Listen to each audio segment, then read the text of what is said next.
My name is Meredith Callahan, and I am 34 years old. I stand in the doorway of a crumbling cabin in the mountains of Tennessee, holding a rusted key. My brother Vincent just drove away in his luxury car, smirking. Our parents died 2 months ago, and today was the will reading.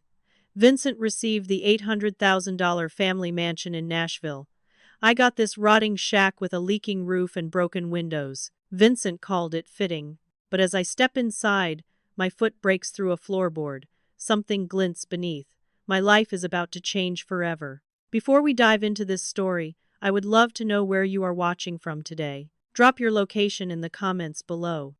And if you are ready for a story about betrayal, survival, and the sweetest revenge, make sure to hit that like button and subscribe to join our community. Trust me, you do not want to miss what I discovered beneath those broken floorboards.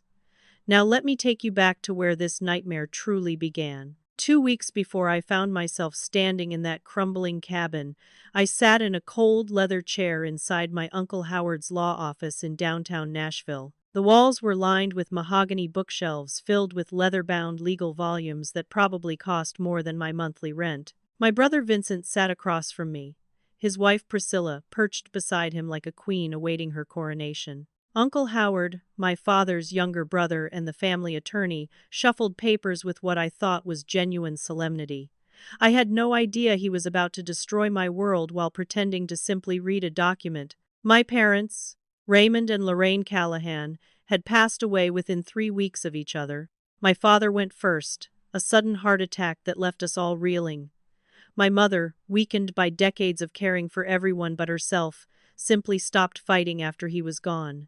I was the one who sat by their bedsides during those final months.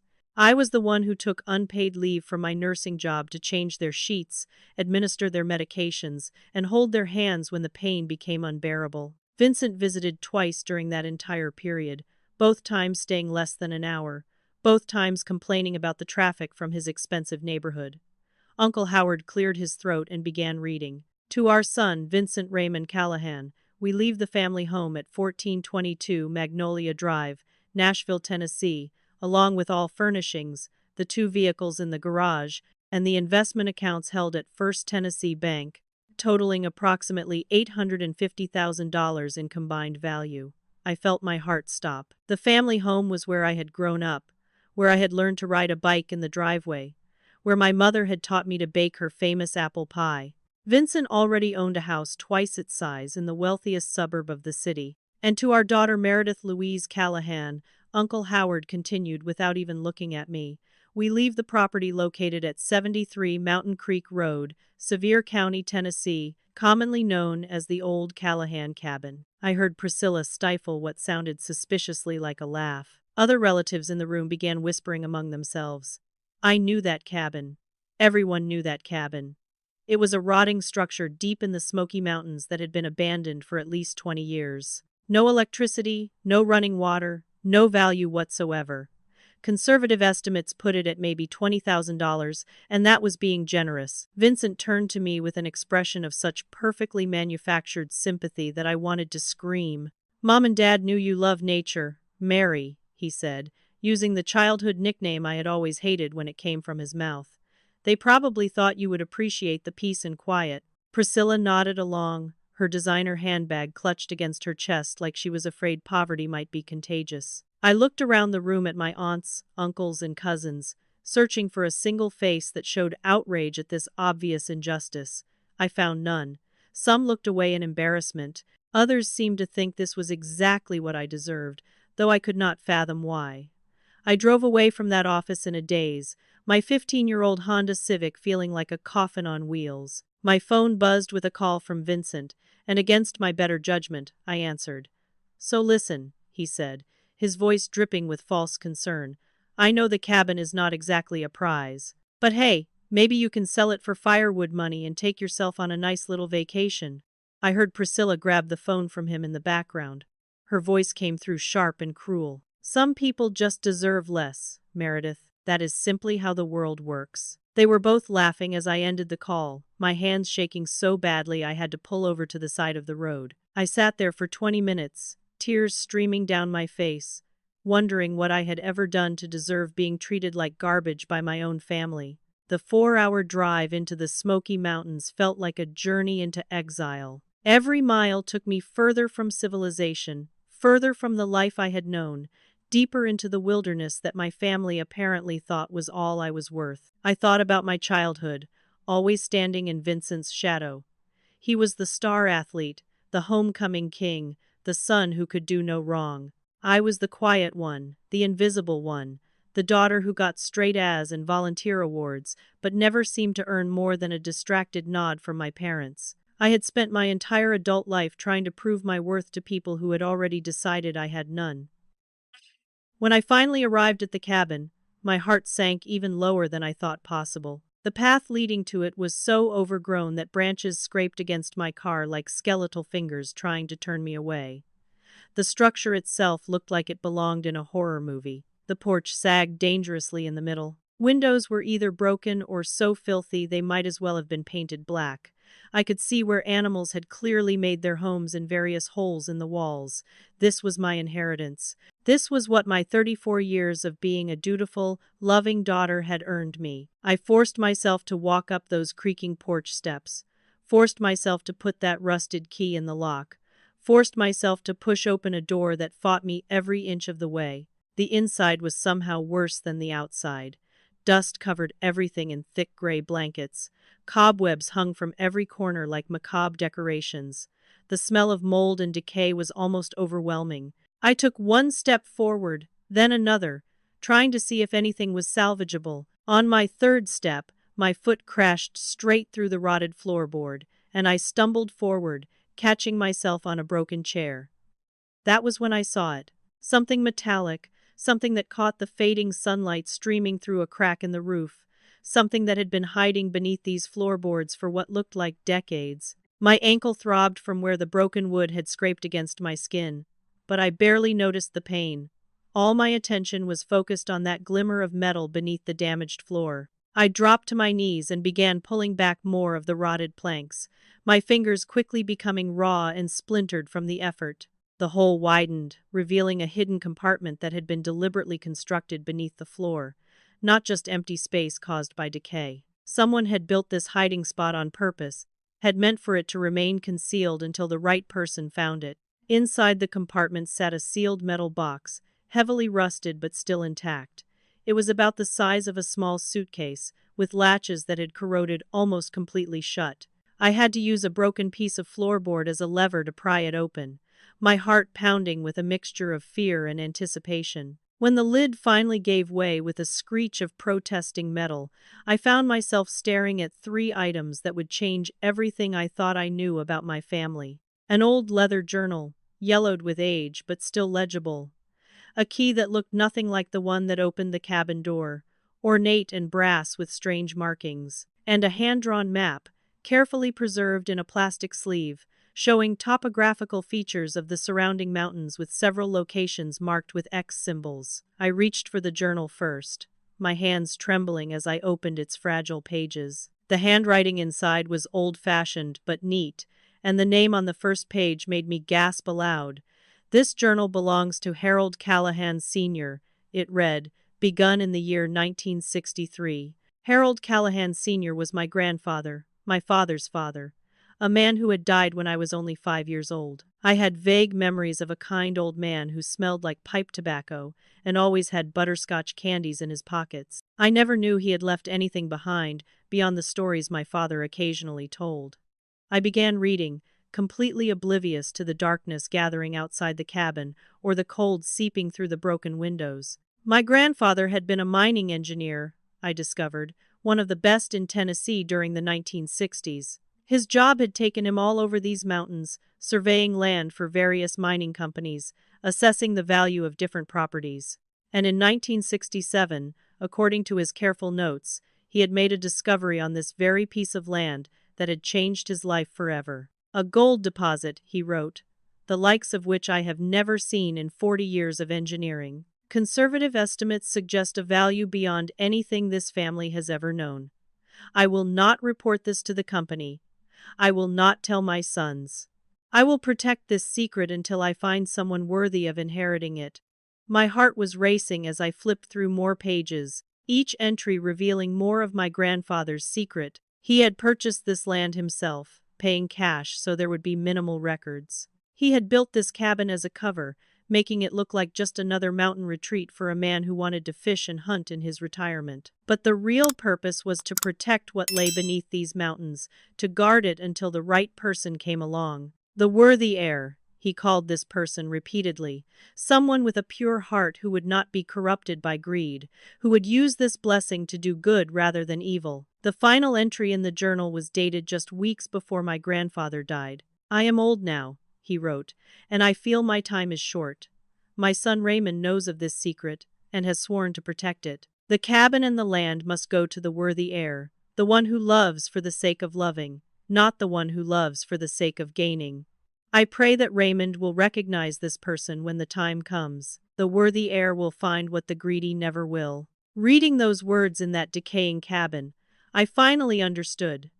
My parents had not insulted me with this inheritance. They had given me the greatest gift they possibly could, the only way they could without alerting my greedy brother to its existence. My phone had somehow maintained a single bar of signal, and I immediately called the one person I knew I could trust completely. Josephine Martinez, Jo to everyone who knew her, had been my best friend since nursing school. We had survived impossible shifts together, celebrated each other's small victories, and held each other through countless disappointments. She answered on the second ring, her voice immediately concerned when she heard the breathlessness in mine. "Mary, what is wrong? Are you okay?" I told her everything, words tumbling over each other in my excitement and disbelief. The cabin, the hidden compartment, the journal, the map. When I finished, there was a long moment of silence. "Girl," Jo finally said, her voice a mixture of shock and excitement, "this could change absolutely everything for you. You need to be careful who you tell about this." She was right, of course. The last thing I needed was for Vincent to find out that my worthless inheritance might be worth more than everything he had received combined. We made plans for her to drive up the next morning, bringing supplies and a level head to help me investigate further. As I ended the call, new questions began forming in my mind. Did anyone else know about this? Had my parents specifically arranged for me to receive the cabin knowing what it contained? Or had Uncle Howard and Vincent somehow manipulated the will, never realizing they were giving away the real treasure while keeping the fool's gold for themselves? My phone buzzed with a text from Vincent, interrupting my spiraling thoughts. His message was blunt and demanding. "I need you to sign over the mineral rights to that property. Standard family procedure when one sibling gets land and another gets the house. Sign the papers Howard is sending and this stays simple." I stared at that message for a long time, my suspicion growing with every passing second. Why would Vincent care about mineral rights to property he had mocked as worthless just hours ago? How did he even know to ask about mineral rights? I typed back a simple response. "No." His reply came almost instantly. "You will regret making this difficult, Meredith." I turned off my phone and tried to settle in for the night, using my car as shelter since the cabin was clearly not habitable. Around midnight, I woke to the sound of an engine approaching. Headlights swept across the trees, then across my car, illuminating the interior where I lay huddled under a blanket I had thankfully thought to bring. The vehicle stopped about 50 yards away, just sitting there with its engine running.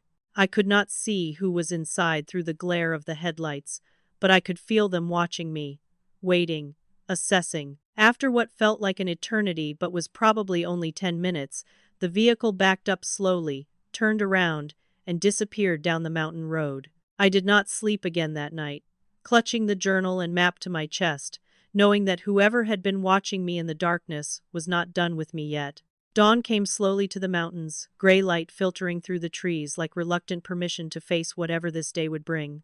I crawled out of my car, every muscle stiff from the awkward position I had slept in, and walked carefully around the cabin's perimeter. My suspicions from the night before were confirmed when I found fresh tire tracks in the soft earth near the tree line. Someone had definitely been here, had definitely been watching me, and had made no effort to conceal their presence.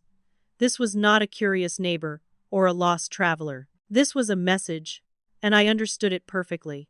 Josephine arrived around 9 in the morning, her pickup truck loaded with camping supplies, non-perishable food, bottled water, and what she called her emergency investigation kit, which was really just a flashlight, a notebook, and a complete refusal to accept defeat. She hugged me tight when she saw the state I was in, unwashed and exhausted and still processing everything that had happened. But her eyes sparkled with determination when I showed her the map from my grandfather's hiding place. "Okay," she said, spreading it out on the hood of her truck. "These coordinates are marking specific locations deeper in the mountains behind the cabin. Whatever your grandfather found, the proof is out there somewhere." We were planning our expedition route when the sound of another approaching vehicle made us both freeze. Vincent's luxury SUV looked absurdly out of place on the rough mountain road, its pristine white paint already spattered with mud from the journey. He stepped out wearing clothes that cost more than my monthly salary, his face arranged in an expression of brotherly concern that fooled absolutely no one. "Mary," he said, walking toward me with his arms spread wide. "I heard you were struggling out here and I wanted to check on you personally." His eyes darted around the property, taking in the dilapidated cabin, my modest car, Joss' truck full of supplies. He was looking for something, I realized. He was searching for evidence of whatever he suspected I had found. "I thought you said this place was only good for firewood," I replied, keeping my voice carefully neutral. "Why would you drive 4 hours to check on me if you thought I was just enjoying some rustic camping?" Vincent's mask slipped for just a moment, irritation flashing across his features before he recovered. "Family takes care of family," he said smoothly. "In fact, I have been thinking about your situation, and I want to help. I will buy this property from you for $15,000. You can use that money to start fresh somewhere nice." I laughed. I could not help it. The property was worth at least $20,000 even in its current condition, and we both knew he was not making this offer out of generosity. "No thank you," I said. "I think I will keep my inheritance." Vincent's jaw tightened, his hands clenching into fists at his sides. "You are making a mistake, Meredith."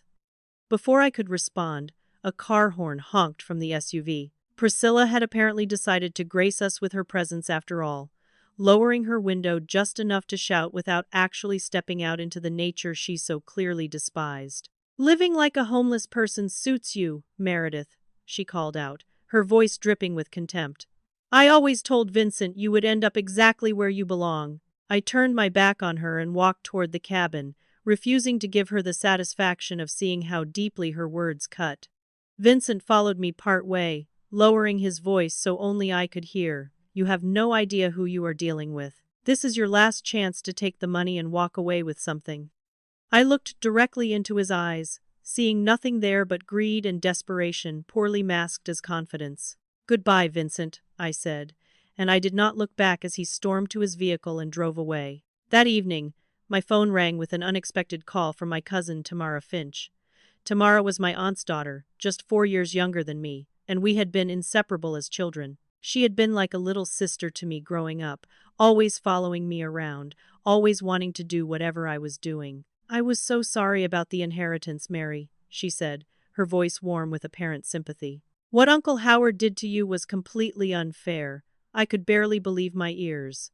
Finally, someone in my family who understood, who was willing to acknowledge the injustice that had been done to me.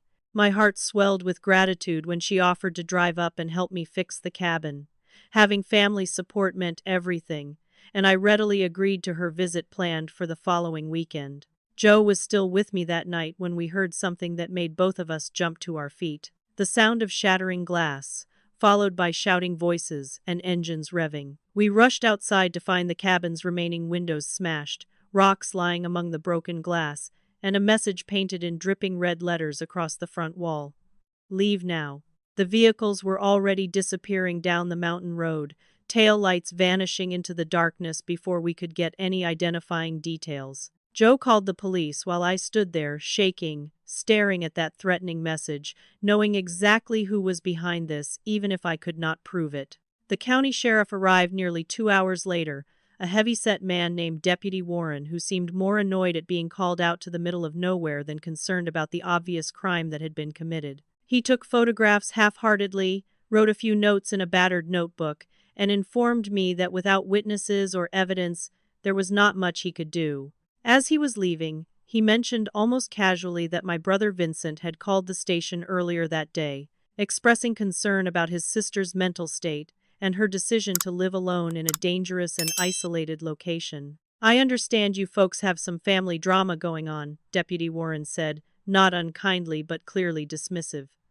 "Maybe you should consider just selling the place and avoiding any more trouble." When he drove away, I knew I was completely on my own. But I refused to be intimidated.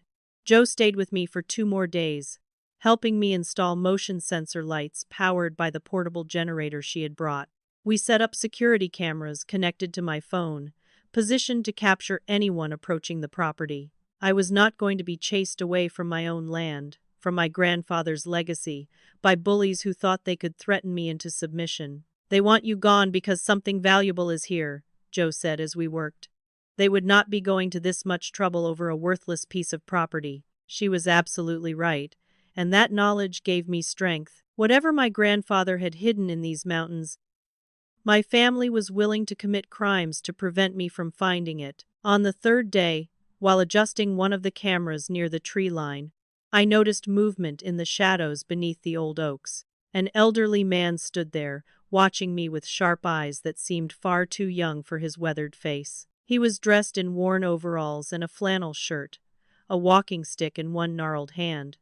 When he saw that I had spotted him, he did not run or hide. Instead, he beckoned me closer with a gesture that was somehow both cautious and urgent. I approached slowly, every instinct telling me to be careful, but also that this man meant me no harm. "Your grandfather was my friend," he said when I was close enough to hear his soft voice. "My name is Emmett Walsh. I took care of this cabin for 50 years after Harold passed. And there is something you absolutely need to know. Mr. Emmett Walsh led me to a fallen log near the edge of the property where we could sit and talk without being visible from the road."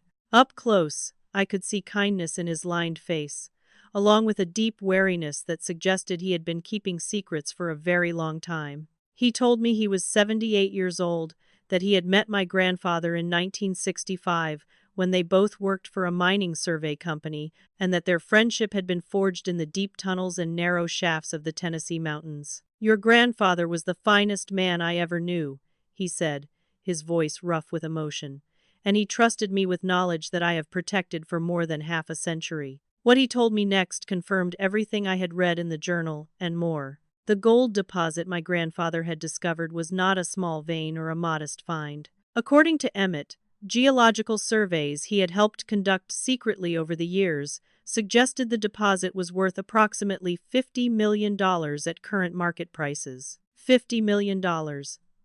I made him repeat the number twice because I simply could not process it. My worthless inheritance, the cabin everyone had mocked, was sitting on top of more money than my entire extended family had earned in all their combined lifetimes. "Harold knew his family well," Emmett continued.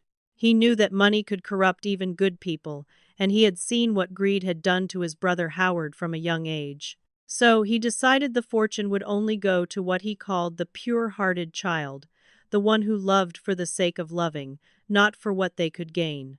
The pieces began falling into place with painful clarity. My grandfather had 2 sons, Raymond and Howard. Raymond, my father, had apparently known about the gold and had been sworn to secrecy.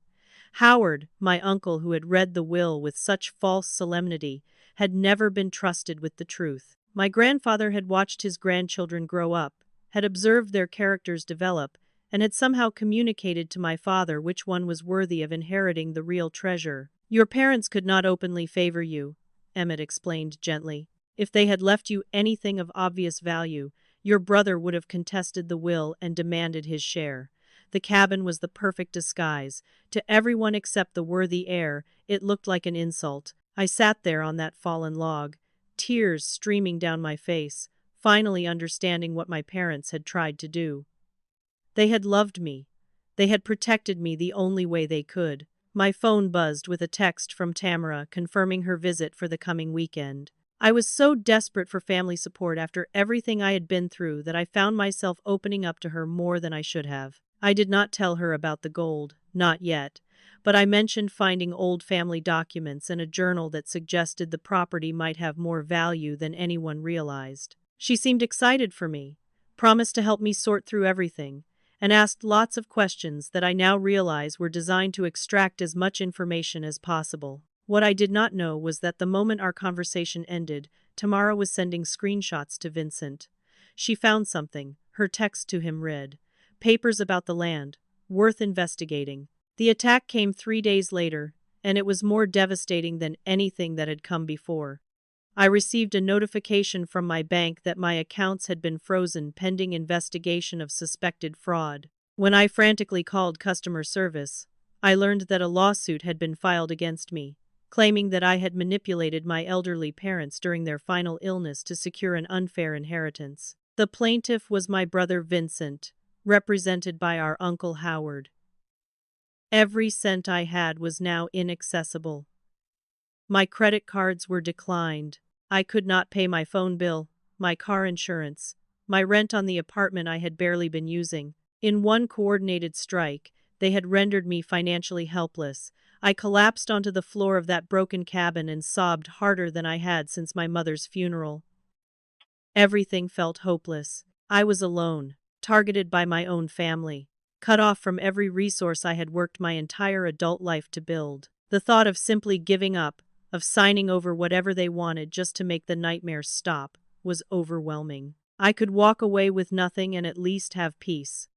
I could let them win and salvage some fragment of my shattered life. I was so close to making that call, to surrendering completely, when Joe burst through the cabin door, having driven 4 hours after I failed to answer her increasingly worried texts. She found me curled up on the dusty floor, tear-streaked and broken. But instead of comforting me with soft words, Joe grabbed me by the shoulders and shook me until I met her eyes. "They are attacking you this hard because you are a threat," she said fiercely. "That means you are winning, Mary. People do not go to war against someone who has nothing they want." She was right. Of course she was right. If the cabin were truly worthless, Vincent would have forgotten about me the moment he drove away with his mansion and his investment accounts. The very intensity of their attacks proved that they suspected the truth, that they knew I was sitting on something valuable enough to fight dirty for.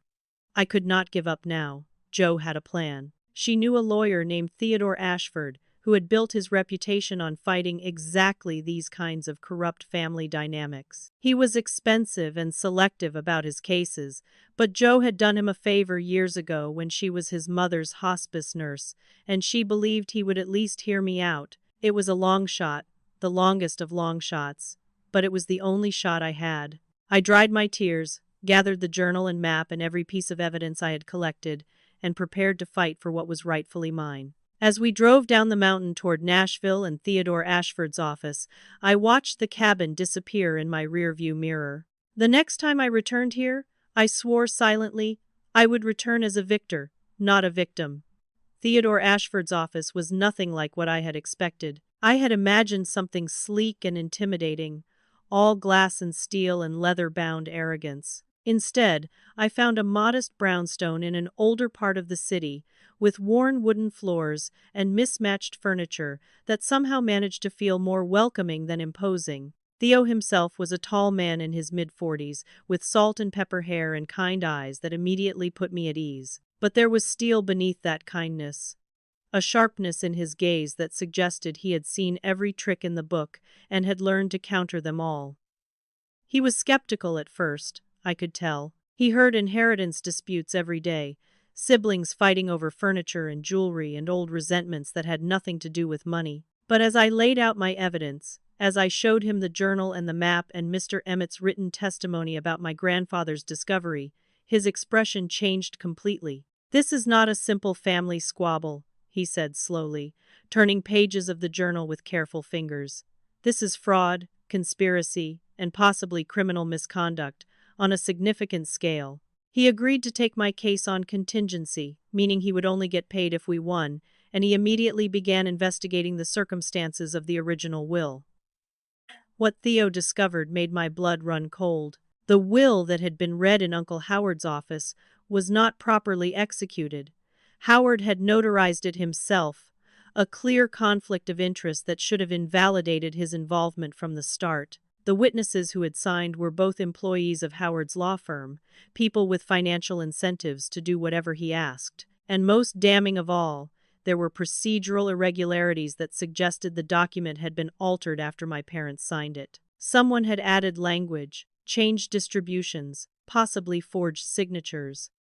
The will that had stolen my inheritance was, in all likelihood, a complete fabrication. Theo moved quickly. He filed motions to unfreeze my bank accounts, citing insufficient evidence for Vincent's fraud claims. He demanded an independent audit of the will's execution, subpoenaing documents that Howard had clearly hoped would never see the light of day. Vincent's lawsuit, which had seemed so threatening just days before, suddenly began to look very shaky indeed.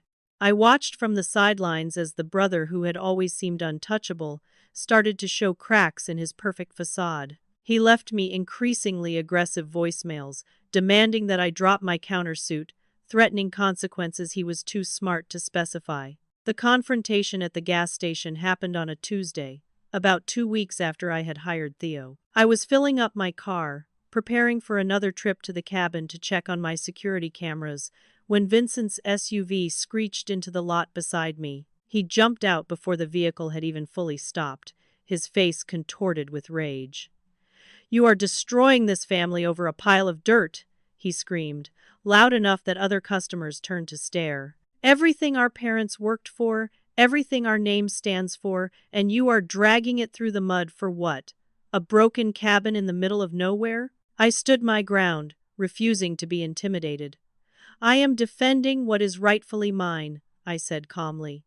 "Maybe if you had been honest from the beginning, we would not be here." Priscilla took over where Vincent's public attacks left off, waging a campaign of social destruction that was methodical and ruthless. She spread rumors throughout our hometown that I had become mentally unstable after our parents' deaths, that I was obsessed with money I had never earned, that I had possibly even hastened my mother's death to collect an inheritance. Old friends stopped returning my calls. Colleagues at work began treating me differently, keeping their distance as if my troubles might be contagious. My reputation, built over decades of honest hard work and genuine kindness, was being systematically dismantled by a woman who had never liked me from the moment she married my brother. But then came the first real victory.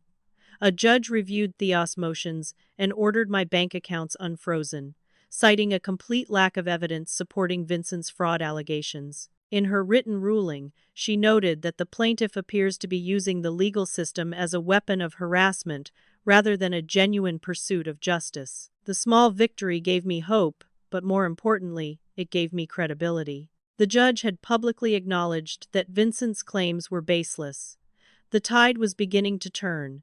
The fire came on a Thursday night, exactly 3 weeks after I had first found my grandfather's journal. I was asleep in the cabin, having finally made it habitable enough for short stays, when the smoke alarm I had installed began shrieking. I woke to find flames consuming the far wall, spreading with a speed that told me instantly this was no accident. I had seconds to grab the fireproof safe where I kept the journal and key, seconds to throw myself out a window as the ceiling began to collapse behind me. I lay on the cold ground, watching my grandfather's cabin burn, watching my inheritance turn to ash and embers, and I knew that my family had just tried to kill me. The fire department arrived too late to save anything. They ruled it an electrical fault, despite my protestations that the cabin had no active electrical system. Deputy Warren came back, just as unhelpful as before, suggesting that maybe this was a sign that I should accept Vincent's offer and move on with my life. I had nothing left. No cabin, no family home, no place to even stay. Jo took me in without question, giving me her spare bedroom and access to her kitchen and, most importantly, her unwavering support. I should have been broken. I should have been defeated. Instead, I felt something new igniting inside me, something that burned hotter than those flames had. The security camera footage had survived, uploaded automatically to cloud storage before the fire could destroy the devices. Jo and I watched it together, frame by frame, looking for any detail that might identify the arsonist. The figure on screen was careful, wearing dark clothes and a hood, carrying a gas can that they used to douse the cabin's exterior before striking a match. But they had not counted on the motion-activated lights, which had illuminated them just long enough for the camera to capture one crucial detail: a jacket, distinctive and immediately recognizable, with a custom embroidered design on the back. I knew that jacket. I had commented on it just last weekend when its owner had come to the cabin pretending to offer support. The arsonist was my cousin Tamara. I watched that footage at least 50 times, hoping against hope that I was wrong. Maybe someone had borrowed Tamara's jacket. Maybe there was another explanation that did not involve my childhood best friend trying to burn me alive. But the more I watched, the more certain I became. The height was right. The way she moved was right.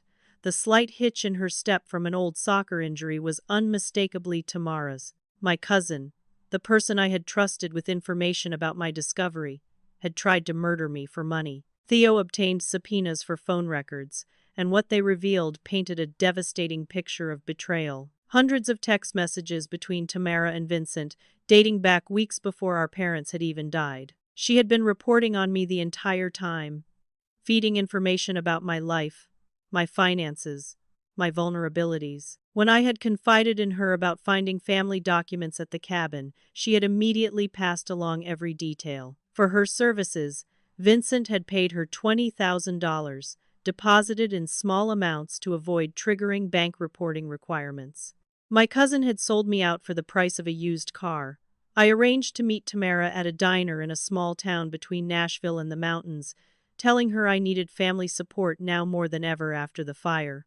She arrived looking nervous, which should have been my first clue, but I was too focused on what I needed to accomplish. Hidden in my purse was a recording device that Theo had assured me was legal in Tennessee as long as one party, meaning me, consented. I made small talk for a few minutes, letting her relax, letting her think she had gotten away with everything. Then I casually mentioned that the fire investigators had found some interesting evidence.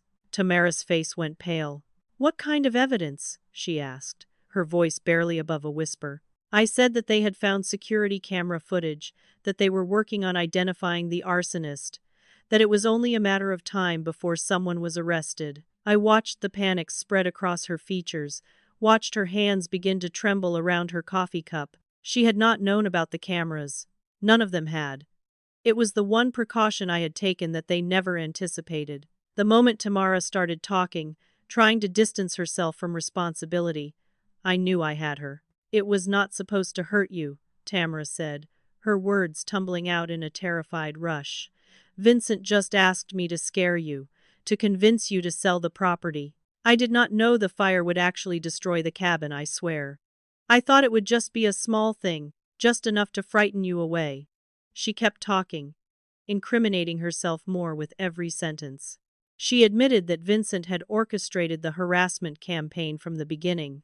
She admitted that Uncle Howard had helped modify the will to favor Vincent.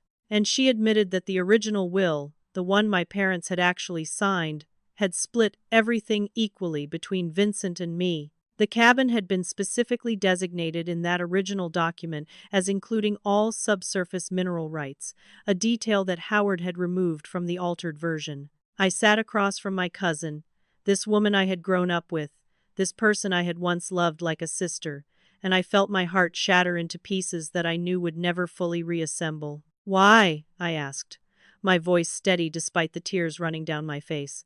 "Why would you do this to me?" Tamara could not meet my eyes. "I needed the money," she whispered. "Vincent promised if I helped him, he would pay off my student loans, help me buy a house. I never meant for it to go this far." I left her sitting in that diner booth, still crying, still making excuses, and I drove straight to Theo's office with the recording that would help bring my entire treacherous family to justice. The weight of multiple betrayals pressed down on me like a physical force in the days that followed. It was not just Vincent, who I had long suspected of being capable of cruelty. It was Uncle Howard, a man I had trusted as the family's legal protector. It was Tamara, who had braided my hair at sleepovers and told me her deepest secrets. It was the realization that my entire family structure had been rotten from the inside, that I had been navigating a snake pit while believing I was surrounded by people who loved me. I stopped eating, I stopped sleeping, I stopped believing that fighting back was worth the endless pain it caused. Theo found me sitting in my car outside his office one afternoon, having sat there for 2 hours without the will to walk inside. He climbed into the passenger seat and sat with me in silence for a long moment, Then he said something that changed everything. "You are not just fighting for yourself, Meredith. You are fighting for the truth that your parents wanted, the legacy your grandfather protected for more than 50 years. If you give up now, the people who tried to kill you win, and everything your family sacrificed to give you this gift will have been for nothing." He was right. I had been so focused on my own pain that I had forgotten why this fight mattered. My grandfather had spent decades protecting that gold, waiting for a worthy heir. My parents had died keeping the secret safe. I could not let their sacrifices be in vain. Theo showed me one more piece of evidence that his investigation had uncovered, and it was the smoking gun we needed. A copy of the original will, filed with the county clerk's office before Howard had intercepted and altered it. The document was clear and unambiguous. All assets to be split equally between Vincent Raymond Callahan and Meredith Louise Callahan. The cabin property, 73 Mountain Creek Road, to go to Meredith Louise Callahan specifically, including the structure, the land, and all subsurface mineral rights therein. My parents had not just given me a worthless shack. They had given me sole ownership of $50 million in gold, wrapped in a disguise that my greedy brother had been too blind to see through. Armed with the original will and Tamara's recorded confession, Theo filed a lawsuit that made local headlines. Will fraud, conspiracy to commit fraud, arson, harassment, defamation, and intentional infliction of emotional distress. The defendants were Vincent Callahan, Priscilla Callahan, Howard Callahan, and Tamara Finch. The local newspaper ran a story with the headline, "Nashville Family Torn Apart by Inheritance Scheme," and suddenly everyone who had shunned me wanted to know my side of the story. I declined most interviews, but I could not help feeling a grim satisfaction at watching my tormentors become the subjects of public gossip. Uncle Howard tried desperately to get the case dismissed, filing motion after motion claiming that I was orchestrating a vendetta based on mental instability caused by grief. The judge, a no-nonsense woman named Barbara Sullivan, reviewed every piece of evidence and denied each dismissal attempt with increasingly pointed language. At one hearing, she noted that the defendant Howard Callahan appears to have committed serious ethical violations that warrant investigation by the State Bar Association. Within a week, Howard's law license was under formal review. The man who had spent 40 years building a reputation as the Callahan family's trusted counselor was watching that reputation crumble in real time. Vincent responded to the mounting pressure by hiring private investigators to dig up dirt on me. They followed me for weeks, photographing everyone I met with, combing through my social media history, interviewing former coworkers and ex-boyfriends, but there was nothing to find. I had lived my life honestly, had never cheated or stolen or hurt anyone. The investigators delivered their report to Vincent with the only conclusion possible. Meredith Callahan appeared to be exactly what she claimed, a good person being targeted by her own family. Vincent, never one to let facts interfere with his goals, simply began making things up instead. He spread lies about invented affairs, fabricated drug use, completely fictional crimes. Each lie was more desperate than the last. I had spent my whole life playing by the rules, being nice, being accommodating, letting people like Vincent walk all over me while I smiled and hoped things would get better. Those days were over. I gave an exclusive interview to the newspaper reporter who had covered the initial lawsuit story.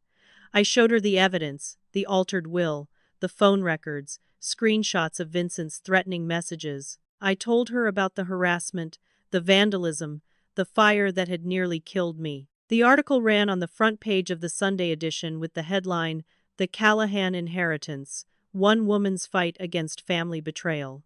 Within hours, a social media campaign had formed with the hashtag Justice for Meredith.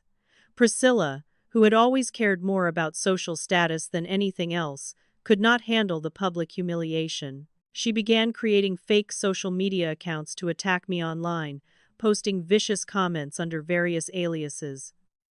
But the internet is forever, and my supporters quickly traced the accounts back to her real identity. When screenshots of her cruel messages were posted alongside her profile picture from the Junior League, her social circle turned on her overnight. She was removed from the boards of 3 charity organizations. Her lunch friends stopped returning her calls. For a woman whose entire identity was built on being admired by the right people, it was a fate worse than death. The financial pressure on Vincent was becoming unbearable. Legal fees for 4 defendants were astronomical, and his real estate business was suffering as potential clients associated his name with scandal. I learned through the lawsuit discovery process that he had taken out a mortgage on the mansion, our parents' beloved family home, to pay his attorneys. The bank was already sending warning letters about missed payments. The irony was not lost on me. Vincent had schemed and lied and possibly tried to murder me to keep that mansion, and now he was going to lose it anyway because of the very schemes he had hatched. Theo arranged for a professional geological survey of the cabin property, conducted by an independent firm with no connections to my family. Their report confirmed everything Mr. Emmett had told me and more. The gold deposit was real, was substantial, and was conservatively worth between $45 and $55 million at current market prices. We kept the results confidential for the time being, knowing that any hint of the actual value would make my opponents even more desperate. But the knowledge gave me strength. I was not fighting over a broken cabin. I was fighting for a fortune that my grandfather had spent his life protecting, that my parents had died to pass on to me. Vincent requested an emergency meeting through his attorney, claiming he wanted to settle this like family before it went any further. I agreed, but I was not walking into any room with him without protection. Joe came as my witness, fierce and loyal as always, and Theo represented my legal interests.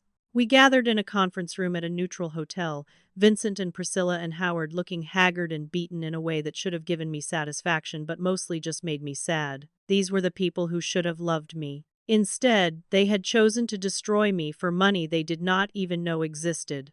The conference room was silent as we took our seats, the air thick with tension and years of accumulated resentment. I noticed immediately how much my opponents had changed since this battle began. Vincent, always so polished and confident, looked like he had not slept in weeks. Priscilla's designer clothes could not hide the dark circles under her eyes or the nervous tremor in her hands. Uncle Howard seemed to have aged a decade. His shoulders stooped and his eyes fixed on the table as if he could not bear to meet anyone's gaze. These were the people who had tried to destroy me, and now, finally, I held all the power. Vincent cleared his throat and arranged his face into an expression of conciliation that probably would have fooled me 6 months ago. "Listen, Mary," he said, using that childhood nickname that I had once hated and now simply found pathetic. "This has all gotten out of hand. We are family, and family should not be fighting like this. I think the best thing for everyone is if we just split everything 50-50 and move forward. Let us forget all of this ugliness and go back to being siblings." He smiled at me, and for a moment I saw the brother I had once idolized, the golden boy who could charm anyone into anything. But I also saw the man who had stolen my inheritance, destroyed my reputation, and tried to burn me alive. I leaned forward in my chair, making sure I had his full attention before I responded. "You stole my inheritance by forging our parents' will. You froze my bank accounts and tried to bankrupt me with a fraudulent lawsuit. You had your wife destroy my reputation with lies and rumors. You sent my cousin to burn down my cabin while I was sleeping inside. And now you want to split everything 50-50 and pretend none of that happened? No. There is no family here. Vincent, there never was." The smile melted off his face like snow in July, replaced by the cold, calculating expression I had come to recognize as the real Vincent. Uncle Howard tried next, falling back on legal jargon and procedural arguments that might have intimidated me before I had Theo on my side. "This matter can still be resolved outside of court," he said, directing his remarks toward Theo rather than acknowledging me. "My clients are prepared to make reasonable concessions in exchange for dropping the criminal allegations. Prolonged litigation benefits no one." Theo opened his briefcase and removed a manila folder with almost theatrical slowness. He slid it across the table toward Howard. "This is a copy of the original will filed with the county clerk," he said calmly. "The one your clients altered before the reading. It proves fraud, conspiracy, and multiple felony violations. Your career is already over, Howard. The only question is whether you face criminal charges or simply disbarment." Howard's face went gray as he examined the document. His hands shook so badly he could barely hold the papers. "This is not possible," he muttered. "I made sure all copies were destroyed." The admission of guilt hung in the air like a confession from a pulpit. Even Vincent looked shocked at his uncle's carelessness. I pulled out my phone and played the recording of Tamara's confession, her voice filling the conference room with damning details of the entire conspiracy. I watched Priscilla's eyes go wide as she realized just how much evidence we had gathered, just how thoroughly her carefully constructed schemes had been documented. Something inside Priscilla snapped. She turned on Vincent with a fury that surprised even me, screaming that this was all his fault, that she had warned him not to underestimate me, that she was not going to prison because he was too stupid to cover his tracks. Vincent tried to calm her down, but she was beyond reason, decades of resentment and disappointment spilling out in a torrent of accusations and insults. She demanded a divorce right there in the conference room, announced that she would be testifying against him to save herself, and stormed out with threats of legal action ringing in her wake. Their marriage, built on greed and social climbing, crumbled before our eyes in a matter of minutes. Vincent played his last desperate card with the pathetic conviction of a man who had nothing left to lose. "I have proof," he said, his voice cracking, "that you were having an affair with Dad's doctor, that you manipulated both of them, that you basically killed our parents to get this inheritance faster." It was such a ridiculous accusation, so obviously fabricated in desperation, that I almost laughed, but I did not laugh. I simply looked at my brother, at this person who shared my blood but had never shared my values, and I felt nothing but pity. "Is that really the best you can do, Vincent?" He had no response. Theo laid out the terms of surrender with professional precision. Howard would face disbarment and criminal charges for his role in the will fraud. Vincent would face civil penalties, including full restitution of all assets he had received under the fraudulent will, plus damages for harassment and emotional distress. Tamara had already agreed to testify against them, in exchange for a reduced sentence on the arson charges. The meeting ended with Vincent still sputtering protests that no one was listening to. As I walked out of that conference room, I passed my brother for what I knew would be the last time. "Please, Mary," he whispered, grabbing my sleeve. "We are blood." I removed his hand gently.